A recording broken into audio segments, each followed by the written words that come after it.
Успя отбора на Пирин да се класира на позиция, която дава право на Бараши и дали изпуснаха още по-добро място? Кажете според вас, господина.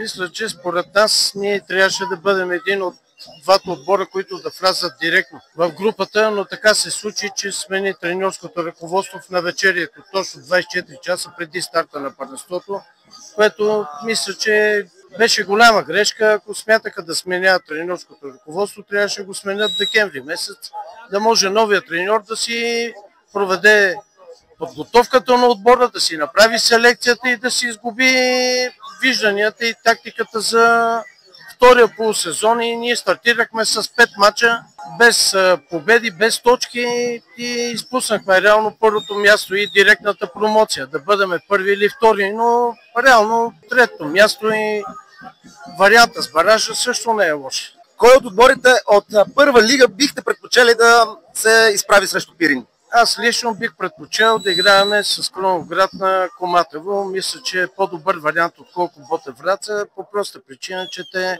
нямат фенове, играят на чуж стадион. Ние ще подкрепим отбора.